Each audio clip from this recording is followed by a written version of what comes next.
नमस्कार, हिमाचल दस्तक में एक बार फिर आपका स्वागत है। मैं हूं आपके साथ मस्तराम डलैल। पेश करते हैं हिमाचल प्रदेश की प्रमुख खबरें। हिमाचल प्रदेश के स्कूलों को बंद और मर्ज करने के बाद अब राज्य के करीब 1000 टीचर्स की ट्रांसफर्स को लेकर सूचियां बनने तैयार हो गई हैं। मर्ज व नोटिफाई किए गए स्कूलों के शिक्षकों को जनजातीय व ग्रामीण क्षेत्रों में भेजने का सरकार ने लिस्ट बनाई है, प्रपोजल तैयार किया है और इसी आधार पर जेबीटी टीजीटी की सूची बनाने में एजुकेशन डिपार्टमेंट पूरी तरह से जुट गया, क्योंकि करीब 1000 टीचर्स के तबादले करने पड़ेंगे। इसे लेकर स्टेशन अलॉट किए गए हैं और अब ये कहा गया कि पहले इसकी सूची शिक्षा मंत्री रोहित ठाकुर को भेजी जाएगी, उसके बाद मुख्यमंत्री सुखविंदर सिंह सुक्खू इसकी सूची को अप्रूवल प्रदान करेंगे। और ये भी कहा गया 1 महीने के भीतर यानी कि 15 सितंबर से पहले इन सभी टीचर्स को शिफ्ट कर दिया जाएगा, इनको ट्रांसफर कर दिया जाएगा। और साथ में ये भी देखा जा रहा है कि अगर कहीं पर छात्रों की संख्या ज़्यादा है, टीचर्स कम है, तो एडजॉइनिंग स्कूलों में भी इन टीचर्स को एडजस्ट करने का प्रयास किया जाएगा। लेकिन इस पर शिक्षा मंत्री और मुख्यमंत्री दोनों ने एक बात स्पष्ट कर दी है, एक बार ट्रांसफर आदेश जारी हो जाएंगे फिर किसी की भी एडजस्टमेंट नहीं होगी। मुख्यमंत्री ने साफ शब्दों में कहा, एक टीचर की एडजस्टमेंट कर दो तो फिर सारे तमाम टीचर्स या तमाम कर्मचारी दबाव बनाने लगते हैं। इसके चलते 1 महीने का वक्त दिया गया है। 15 सितंबर से पहले इन टीचर्स की आपको पोस्टिंग के साथ साथ इनकी प्लेसमेंट के आपको आदेश जारी करने पड़ेंगे। और यह भी कहा गया कि आदेश सोच समझ कर करें, उन्हीं स्कूलों में करें जहां पर स्टूडेंट्स की संख्या ज़्यादा, टीचर्स कम है, दुर्गम क्षेत्र हैं जहां पर टीचर्स जाते नहीं हैं, या एडजॉइनिंग स्कूल में भी अगर इनकी एडजस्टमेंट करनी है तो क्राइटेरिया वही रहेगा कि वहां पर छात्रों की संख्या ज़्यादा और टीचर्स कम हो। एक बार आदेश जारी कर दिए फिर वे मॉडिफाई नहीं किए जाएंगे, ये स्पष्ट कर दिया गया। और जिलों से 1 हफ्ते के भीतर खाली पदों की डिटेल मांग ली गई है। हिमाचल प्रदेश में 99 स्कूलों को बंद किया गया है, 419 स्कूलों को मर्ज किया गया, शिफ्ट किया गया। एक तरह से देखा जाए तो इन स्कूलों को भी बंद किया गया है। अब मर्ज किए गए स्कूलों से टीचर्स को शिफ्ट किया जाएगा, इसकी कवायद में एजुकेशन डिपार्टमेंट जुट गया है। शिमला जिले के सरहान का धोबा स्कूल, इस स्कूल की कहानी देखी जाए तो बिल्कुल अलग, बिल्कुल विचित्र इसकी कहानी है, क्योंकि इस स्कूल में 4 बच्चे हैं, 4 स्टूडेंट्स हैं, लेकिन पिछले कई महीने से इस स्कूल में एक भी टीचर नहीं है। यानी कि ये हिमाचल प्रदेश का ऐसा अनोखा स्कूल है जहां पर बच्चे तो 4 हैं, लेकिन पढ़ाने के लिए जुगाड़ व्यवस्था चल रही है। वहां पर काफी कसरत करने के बाद एक दूसरे स्कूलों के टीचर्स को बुलाया जाता है, डेपुटेशन पर मंगवाया जाता है और कई बार स्कूल बिना टीचर्स के भी चलाने की नौबत आ सकती है अगर सरकार ने यहाँ पर तुरंत किसी टीचर की अपॉइंटमेंट नहीं की, क्योंकि इस स्कूल की कहानी बिल्कुल विचित्र है। राज्य सरकार ने 6 से कम संख्या वाले स्कूलों को बंद किया, जिसमें 2 से 3 किलोमीटर का क्राइटेरिया था। स्कूलों को बंद भी किया जहां 0 इनरोलमेंट थी, लेकिन सरकार की पॉलिसी ना तो ये स्कूल बंद हो सकता है और ना ही ये स्कूल मर्ज हो सकता है। लेकिन विडंबना ये एजुकेशन डिपार्टमेंट की कही जा सकती है कि सरकार ने बड़े बड़े निदेशालय जरूर बनाए हैं, लेकिन निदेशालय भूल गया कि इस स्कूल में एक भी टीचर नहीं है।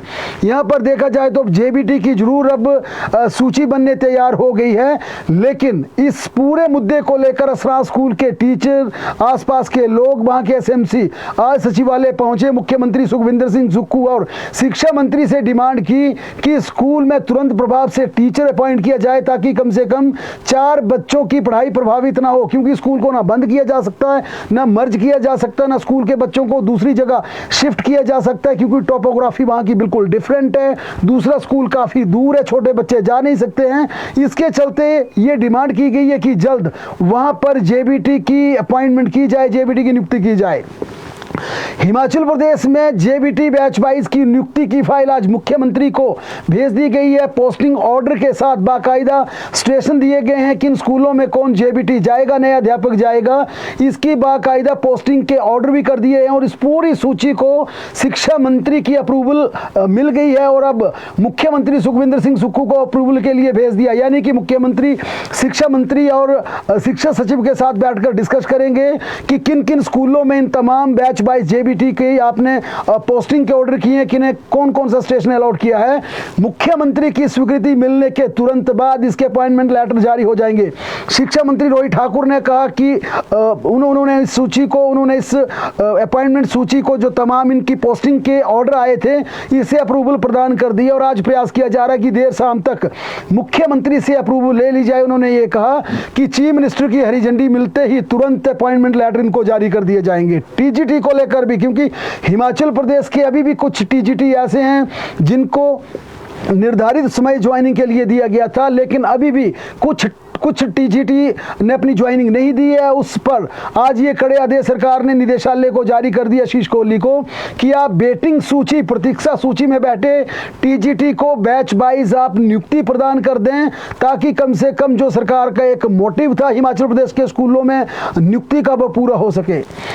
पुलिस बस यात्रा को लेकर ये पहले दिन से शोर मच रहा था कि इसमें बदलाव किया जाएगा। कैबिनेट में जिस प्रकार से निर्णय लिया गया कि 110 रुपये पुलिस कर्मचारियों के कटते थे और उसकी एवज में पूरा महीना असीमित यात्रा का लाभ मिलता था, लेकिन जब इस फैसले में बदलाव किया गया, कैबिनेट ने कहा कि अब जो ऑफिशियल ड्यूटी पर पुलिस कर्मचारी जाएगा सिर्फ उसे रिवर्समेंट की सुविधा प्रदान की जाएगी, बाकी अन्य कर्मचारियों को बिना ऑफिशियल ड्यूटी के ये यात्रा की सुविधा नहीं मिलेगी। लेकिन जिस प्रकार से हिमाचल प्रदेश के कर्मचारियों ने इस फैसले को लेकर मुख्यमंत्री सुखविंदर सिंह सुक्खू से आग्रह किया, तमाम मंत्रियों से मिले, तमाम व्यवस्था के तहत इस बात को रखा कि हिमाचल प्रदेश में पुलिस कर्मचारियों को रात के समय 24 घंटे आपात स्थिति में किसी भी समय बस पकड़नी पड़ती है और ऐसे में रिवर्समेंट करवाना ये झंझट बड़ा मुश्किल हो जाएगा। इसके चलते मुख्यमंत्री सुखविंदर सिंह सुक्खू ने एचआरटीसी को यह डायरेक्शन दी है कि हिमाचल प्रदेश मंत्रिमंडल की अगली बैठक में इसका बाकायदा एजेंडा लाया जाए और इस एजेंडे के अनुसार अब पुलिस कर्मचारियों का किराया 110 रुपये जो प्रतिमाह उनकी कटौती होती थी उसे 500 रुपया करने का प्रपोजल लाया जाए। यानी कि 500 रुपये हर महीने पुलिस कर्मचारियों के वेतन से कटौती के बाद उन्हें एचआरटीसी की बस में असीमित बस यात्रा की सुविधा मिल जाएगी। ये पुलिस कर्मचारियों के लिए एक अच्छी खबर है जो इसका लगातार विरोध कर रहे थे, लेकिन किराया 110 से बढ़कर 500 रुपया हो जाएगा और उसके बाद ऑफिशियल ड्यूटी का, रिवर्समेंट का सारे झंझट खत्म हो जाएंगे।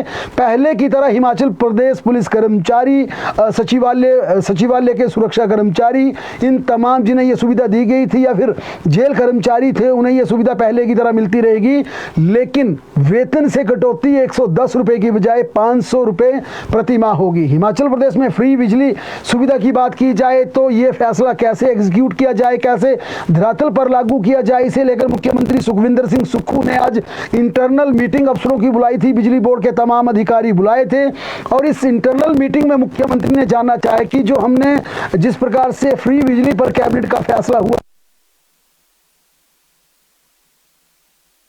बात उन्होंने अफसरों के साथ की। उसके बाद मुख्यमंत्री ने आदेश जारी किए कि हिमाचल प्रदेश में 23.5 लाख घरेलू कनेक्शन किन लोगों को दिए गए हैं, इसकी 1 महीने के भीतर रिपोर्ट उन्होंने तलब की और उन्होंने कहा है कि बिजली बोर्ड युद्ध स्तर पर अब पूरे प्रदेश में सर्वे करें और सर्वे में ये स्पष्ट करें कि हिमाचल प्रदेश में कितने किराएदार हैं जो कि किराए के मकान लेकर रह रहे हैं, उनके नाम कितने डोमेस्टिक कनेक्शन है, उनके नाम के उनके गाँव में कोई कनेक्शन है, क्योंकि आमतौर पर यह भी विरोध हो रहा था कि अगर सब्सिडी सभी की बंद कर दी जाएगी तो फिर किराएदारों का क्या होगा। लेकिन इसमें स्पष्ट आदेश की इंटरनल मीटिंग में दिए गए हैं कि कम से कम 1 मीटर पर सब्सिडी पहले की तरह जारी रहेगी। 125 यूनिट बिजली मुफ्त में हिमाचल प्रदेश में मिलती रहेगी, लेकिन मिलेगी एक कनेक्शन पर, एक व्यक्ति के नाम 1 मीटर पर, ये डोमेस्टिक कनेक्शन पर ये फ्री बिजली की सेवा जारी रहेगी।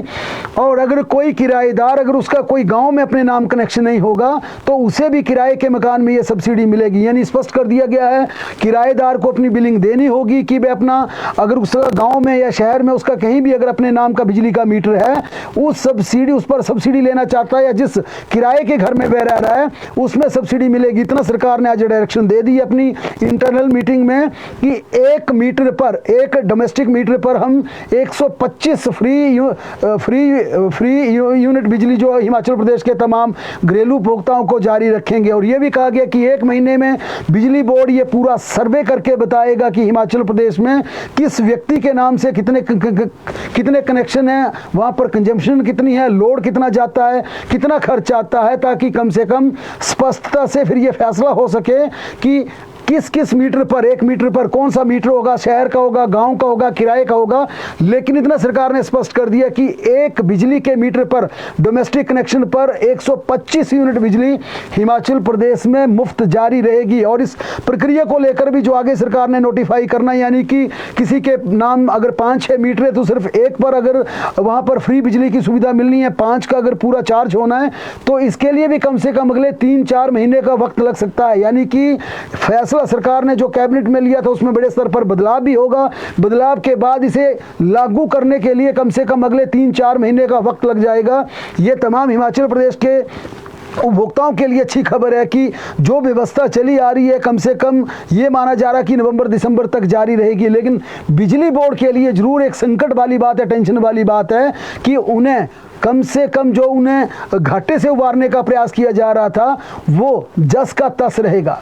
हिमाचल प्रदेश सचिवालय कर्मचारी महासंघ ने अपना जनरल हाउस बुलाया है। परसों जनरल हाउस की मीटिंग होगी और इसमें डीए एरियर पर क्या रणनीति बनानी है, क्या आंदोलन करना है या सरकार को इस घोषणा के लिए विवश करना है, ग्रह करना, क्या करना है, इसके लिए जनरल हाउस बुलाया गया है। लंबे समय के बाद हिमाचल प्रदेश कर्मचारी सचिवालय की तरफ से ये जनरल हाउस बुलाया गया है। जाहिर तौर पर कर्मचारियों को अपने डीए एरियर की उम्मीद थी कि मुख्यमंत्री सुखविंदर सिंह सुक्खू 15 अगस्त के दिन उन्हें ये सौगात देंगे। 12% डीए लंबित है, लेकिन मुख्यमंत्री का कहना है कि हमने अपने कार्यकाल का डीए जरूर दिया। जयराम सरकार ने 2-3 किस्तें लटका दी थी और धीरे धीरे यह मामला लटकता जा रहा। मुख्यमंत्री ने जरूर इस पर कहा कि डीए किसी भी समय हम घोषित कर सकते हैं, जरूरी नहीं कि इसके लिए हम 25 जनवरी का इंतजार करें या 15 अप्रैल का इंतजार करें।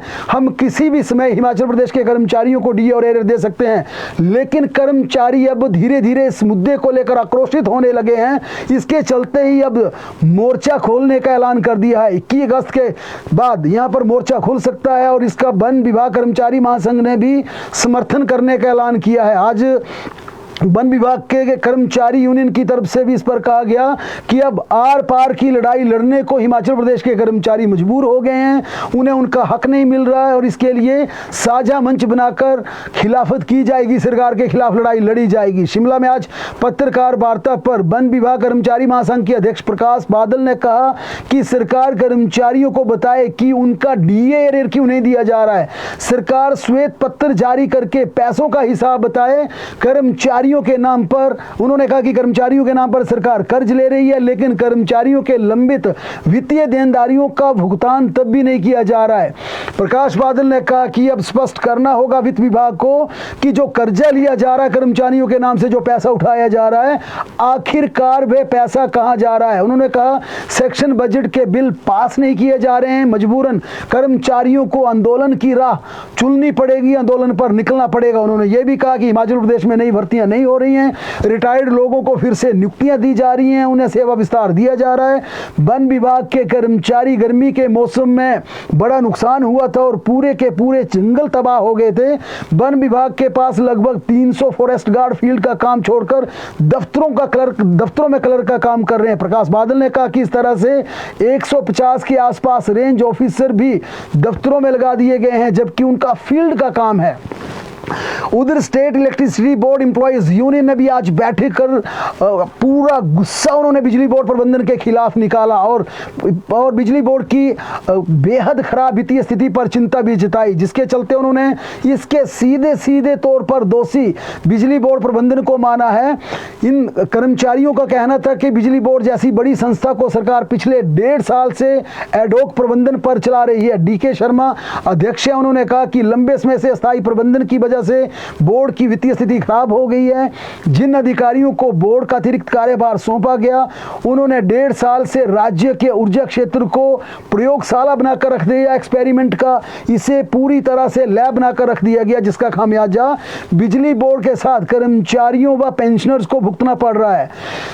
यूनियन ने यह भी कहा कि प्रबंध निदेशक लंबे समय से अस्थायी तौर पर आगंतुक की तरह 7 से 10 दिन में एक बार बिजली बोर्ड में आते हैं, जिसके चलते बिजली बोर्ड में पूर्णकालिक निदेशक व निदेशक मंडल की बैठकें समय पर नहीं हो पा रही हैं। ऐसे में लंबे समय से कई महत्वपूर्ण निर्णय व पदोन्नतियां बिजली बोर्ड में लटक गई हैं। पिछले साल मई महीने में सर्विस कमेटी ने जो निर्णय लिए उन्हें अभी तक लागू नहीं किया गया। इसमें 20 मई 2023 को निदेशक मंडल ने बोर्ड में 1100 तकनीकी कर्मचारियों को भरने का फैसला लिया था, लेकिन अभी तक ये प्रक्रिया शुरू नहीं हो पाई है। यूनियन के अधिकारियों की वजह से 1.5 साल में बोर्ड और प्रदेश की जनता को हुए नुकसान की चार्जशीट तैयार कर अगली कार्रवाई सरकार को भेज दी गई थी, लेकिन उस पर भी अभी तक कोई कार्रवाई नहीं की गई। ऐसे में यूनियन के मामलों को गंभीरता से देखते हुए इसकी जांच के लिए उच्च न्यायालय में याचिका दायर करने का निर्णय लिया गया है। यूनियन ने यह भी कहा कि कुप्रबंधन के कारण बिजली बोर्ड गंभीर वित्तीय संकट से गुजर रहा है, जिस कारण कर्मचारियों व पेंशनर्स के वित्तीय लाभ सारे रुक गए हैं।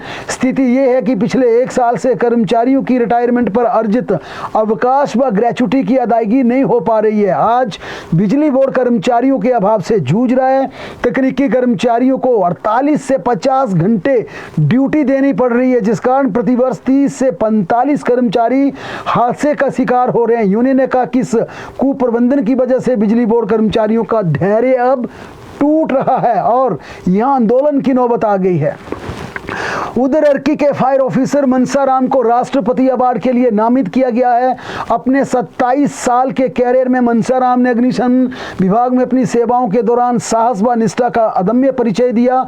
मनसाराम 2014 में शिमला के महालेखाकार कार्यालय में लगी भीषण आग को बुझाने में अपना अदम्य साहस दिखा चुके हैं, जिससे सरकारी संपत्ति की रक्षा हुई, कई लोगों की जान बचाई गई। इसके अलावा उन्होंने शिमला के तिब्बतियन मार्केट में भूस्खलन और किन्नौर के रामणी, पूर्वणी और सापनी में आग की घटनाओं के दौरान जान माल की सुरक्षा सुनिश्चित की। उनकी इन सेवाओं को देखते हुए मनसाराम को राष्ट्रपति अवार्ड के लिए नामित किया गया है। कोलकाता रेप एंड मर्डर मामले में देश भर में डॉक्टर की हड़ताल जारी है। हिमाचल प्रदेश में भी आज डॉक्टर हड़ताल पर रहे, जिस वजह से ओपीडी नहीं चल पाई। डॉक्टर राष्ट्रीय स्तर पर नेशनल प्रोटेक्शन एक्ट और राज्य स्तर पर स्टेट हेल्थ प्रोटेक्शन एक्ट लागू करने की मांग पर अड़ गए हैं। राज्य चिकित्सा अधिकारी संघ के प्रदेश अध्यक्ष राजेश राणा ने बताया कि इंडिया मेडिकल एसोसिएशन के आह्वान पर देश भर में डॉक्टर हड़ताल पर हैं। हिमाचल प्रदेश में भी डॉक्टर ओपीडी करने को तैयार नहीं है, लेकिन आपात सेवाएं चल रही हैं। उन्होंने ये भी कहा कि सभी ने मांग की है कि राज्य सरकार भी प्रदेश के अस्पतालों में डॉक्टरों की सुरक्षा सुनिश्चित करे। चुरा से बीजेपी विधायक और पूर्व विधानसभा उपाध्यक्ष हंसराज के खिलाफ एक युवती ने अश्लील चैट करने का गंभीर आरोप लगाया। पीड़ित युवती ने शिकायत में जिला के महिला थाने में मामला दर्ज करवाया है। पीड़िता ने विधायक से जान का खतरा बताते हुए कई संगीन आरोप उनके खिलाफ लगाए हैं। पीड़िता ने एसपी चंबा को बाकायदा रिटन कंप्लेंट इसकी पहले भेजी थी, जिसके बाद महिला पुलिस थाना में भारतीय दंड संहिता की धारा 75(3)(1) विदिन 2 में एफआईआर दर्ज की गई है। पुलिस में दी गई शिकायत में पीड़िता ने कहा है कि उसके पिता पार्टी के बूथ अध्यक्ष हैं और चुरा से भाजपा विधायक हंसराज ने चैट पर उन्हें गलत शब्द कहे, अश्लील तस्वीरें उनकी मांगी। पीड़िता के मुताबिक विधायक ने पहले भी कई बार गलत बातें की हैं। जब भी किसी काम के बारे में विधायक से बात की गई तो विधायक ने कहा कि इसके लिए पहले मुझसे मिलना पड़ेगा, जो मैं बोलूंगा वो करना पड़ेगा। पीड़िता ने विधायक हंसराज पर डराने और धमकाने के भी आरोप लगाए हैं। पुलिस को दी गई शिकायत में पीड़िता ने कहा कि मेरी उम्र महज 20 साल की है और इस तरह की चैट और इस तरह की गंदी बातें लिखना किसी को भी शोभा नहीं देखती। उन्होंने कहा कि जब मैं विरोध करती हूं तो विधायक के समर्थक उनके कार्यकर्ता धमकाते हैं, डराते हैं, चैट को डिलीट करने की धमकी देते हैं।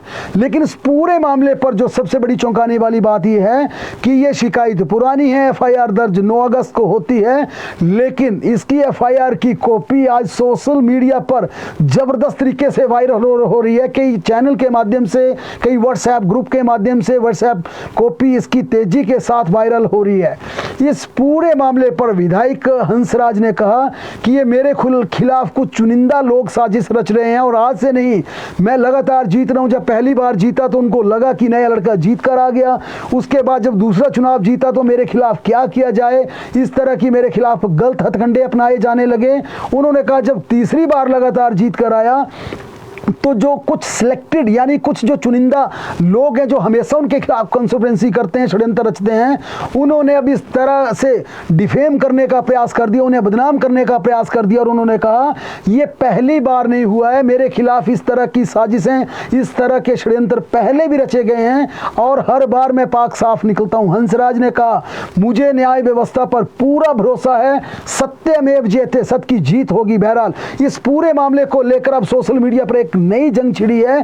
क्या चुरा के विधायक हंसराज यहां पर फंसे हैं, आरोपों में फंसे हैं, या उनके खिलाफ कोई कॉन्स्पिरेसी है, कोई साजिश है? बहरहाल इसकी जांच पुलिस डिपार्टमेंट कर रहा है कि किस प्रकार से एक युवती के खिलाफ चैटिंग की गई, किस प्रकार के आरोप लगाए गए और आखिरकार उस युवती को भी क्यों पुलिस में शिकायत करने के लिए आना पड़ा। इससे यह भी एक पक्ष कहा जा रहा है कि कितनी बड़ी समस्या बन चुकी होगी कि एक युवती को अपना नाम इस तरह से आगे लाना पड़ा, इस तरह की लड़ाई लड़ने पड़ी। लेकिन अब पुलिस की इन्वेस्टिगेशन में ये पूरी सच्चाई का पता चलेगा, क्या हंसराज को फंसाया गया है या उनके खिलाफ इस तरह के वाकई जो संगीन आरोप लगे हैं वो हकीकत में सच है। ये पुलिस पड़ताल में पूरी तरह से स्पष्ट हो पाएगा। लेकिन उधर बिलासपुर जिला के घुमारवी में एक मृत नवजात शिशु मिला है और ये शिशु पहले दफना दिया गया था। भारी बारिश हुई, बारिश जब हुई तो ये नवजात बाहर आ गया और पानी में बहता हुआ मिला है। घुमारवी शहर के साथ मीट मार्केट के पास एक निजी स्कूल के साथ लगने वाली जमीन, जो कि वहां पर रास्ता भी था, उस पर स्थानीय लोग घास लेने के लिए खेत की तरफ जा रहे थे, तब उनकी नज़र नवजात पर पड़ी। वहां पर नवजात पड़ा हुआ था। रविवार को तेज बारिश होने के बाद मिट्टी से ये छोटा बच्चा जो जिसका भी जन्म हुआ था, जन्म देने के बाद इसे वहां पर फेंक दिया गया था, दफना दिया गया था। भारी बारिश में मिट्टी जब बह गई तो मिट्टी बहने के बाद वह पानी में बहते हुए आ गया। इस पूरे मामले को लेकर थाना प्रभारी भाग सिंह ने कहा कि शिशु लड़की है, इसे इस नवजात के शव को कब्जे में लेकर इसकी पोस्टमार्टम के लिए डीएनए सैंपल इसके लिए गए हैं और पोस्टमार्टम के लिए एम्स बिलासपुर में भेज दिया गया और डीएनए से ये पता चल पाएगा कि ये बच्चा, ये नवजात किसका है और इसे किसने फेंका है और इसके पीछे वजह क्या है। क्या वो एक बच्ची थी, क्या वो एक लड़की थी इसलिए उसे दफना दिया गया, या इसके पीछे कोई और कहानी है। इस इन्वेस्टिगेशन में भी पुलिस जुट गई है। सिरमौर के पामटा साई में पति ने पत्नी की हत्या कर डाली। मामूली कहा सुनी पर दोनों के बीच झगड़ा हुआ और यह झगड़ा इतना बढ़ गया कि पति ने डंडा उठाकर अपनी पत्नी पर तेज वार करने शुरू कर दिए, उस पर हमला करने शुरू कर दिया, जिससे पत्नी की वहां पर मौत हो गई। हालांकि किराए के मकान पर वह पति रहता था, अपनी बच्चियों के साथ रहता था और जब वहां से पिता को जाते हुए बच्चियों ने देखा तो उन्होंने पड़ोसियों को बुलाकर दरवाजा खोला तो मां लहू से लथपथ होकर वहां पर गिरी हुई थी। मां को तुरंत अस्पताल ले जाया गया लेकिन वहां पर चिकित्सकों ने मृत घोषित कर दिया। इस वारदात को अंजाम देने वाले पति मौके से फरार हो गया था लेकिन पुलिस ने बाद में उसे ढूंढकर गिरफ्तार कर लिया गया है। उसके खिलाफ आईपीसी की धारा 302 में हत्या का केस भी दर्ज कर लिया है। उसके खिलाफ तमाम दूसरी जांच पड़ताल भी शुरू कर ली गई है कि इस हत्या के पीछे के वाकई ही कहीं सुनी है या फिर कोई दूसरी वजह है। शिमला जिला में कुछ नशेड़ियों ने पुलिस चौकी के भीतर घुसकर पुलिस कर्मचारी की पिटाई कर दी। पुलिस चौकी में तोड़फोड़ कर डाली। पुलिस वालों को पीटने के बाद ये नशेड़ी वहां से फरार हो गए। मामला शिमला के समर हिल इलाके का है। आज सुबह समर हिल पुलिस चौकी में 3 नशेड़ी घुस आए और चौकी में मौजूद पुलिस कांस्टेबल के साथ उन्होंने मारपीट की। इन तीनों युवकों ने चौकी के प्रिंटर और मेज भी तोड़ डाले। पुलिस कर्मचारी से मारपीट और चौकी में तोड़फोड़ करने के बाद तीनों मौके से फरार भी हो गए। आरक्षी सुशांत गौतम ने अपनी शिकायत में कहा कि शराब के नशे में राहुल, अमन और विजय राज ने समर हिल पुलिस चौकी में घुसकर आरक्षी साहिल के साथ मारपीट की और मेज और प्रिंटर तोड़कर सरकारी संपत्ति को नुकसान पहुंचाया। पुलिस ने इन तीनों युवकों को गिरफ्तार कर फिलहाल तीनों को नोटिस देकर छोड़ दिया। लेकिन इस घटना के बाद अब पुलिस भी सवालों के घेरे में है। प्रदेश की राजधानी शिमला में देखिए, पुलिस चौकी के भीतर अज्ञात युवक वहां पर घुस जाते हैं, पुलिस कांस्टेबल से मारपीट करते हैं। अब जनता इस पर भी ट्रोल कर रही है कि अगर पुलिस के कर्मचारी पुलिस स्टेशन में, पुलिस चौकी में अगर सेफ नहीं है तो आम जनता खुद को कैसे सुरक्षित महसूस करेगी। एक बड़ा सवाल है सही मायने में कि स्टेट की कैपिटल हो और स्टेट की कैपिटल समर हिल जो कि एक बड़ा इलाका माना जाता है, वहां पर हिम्मत कैसे हुई युवाओं की, वे अंदर घुसकर पुलिस कांस्टेबल के साथ मारपीट करते हैं उनकी पिटाई करते हैं, तोड़फोड़ करते हैं। अब सीसीटीवी फुटेज को भी वहाँ पर देखा जा रहा कि वाकई जो ये पूरी कहानी है, ये पूरी कहानी सच है कि इसके पीछे की कहानी कुछ और है। लेकिन अगर वहाँ पर पुलिस चौकी के भीतर अगर पुलिस कर्मचारियों से इस तरह की मारपीट शुरू हो जाएगी, फिर वाकई ही सोचने वाली बात होगी। हिमाचल प्रदेश के चंबा जिला की मणिमहेश यात्रा को लेकर एडमिनिस्ट्रेशन ने स्पेशल एडवाइजरी जारी की और ये स्पेशल एडवाइजरी खासकर पंजाब के श्रद्धालुओं के लिए जारी की गई है। इसे लेकर अतिरिक्त जिला दंडाधिकारी कुलवीर सिंह राणा ने श्री मणिमहेश यात्रा में आने वाले श्रद्धालुओं से ये स्पेशल एडवाइजरी कर पालना की उन्होंने गुहार लगाई है। उन्होंने कहा कि मैदानी क्षेत्रों पंजाब, हरियाणा, दिल्ली और राजस्थान से जब श्रद्धालु आते हैं तो ट्रैफिक के रूल्स को वायलेट करते हैं, वायलेशन करते हैं, जिससे दुर्घटनाओं की संभावना बनी रहती है। मौसम का फोरकास्ट बिल्कुल नहीं देते, ऊपर से पत्थर आ जाते हैं, अनहोनी घटनाएं हो जाती हैं।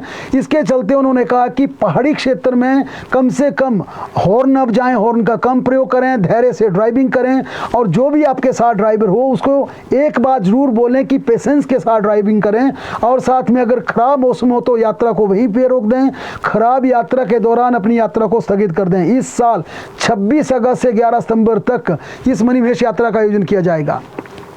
हिमाचल में कल परसों भारी बारिश का अलर्ट जारी किया गया। मौसम विज्ञान केंद्र ने 10 जिलों में येलो अलर्ट जारी किया। किन्नौर और लाहौल स्पीति को छोड़कर अन्य सभी 10 जिलों में भारी से भारी बारिश का अनुमान है। 1-2 स्थानों पर ज़्यादा से ज़्यादा बारिश की चेतावनी भी दी गई है। प्रदेश में 22 अगस्त के बाद हालांकि ये कहा गया कि मानसून धीमा पड़ सकता है। बहरहाल प्रदेश की तमाम बड़ी खबरों के लिए जुड़े रहें हमारे साथ, देखते और पढ़ते रहें हिमाचल दस्तक।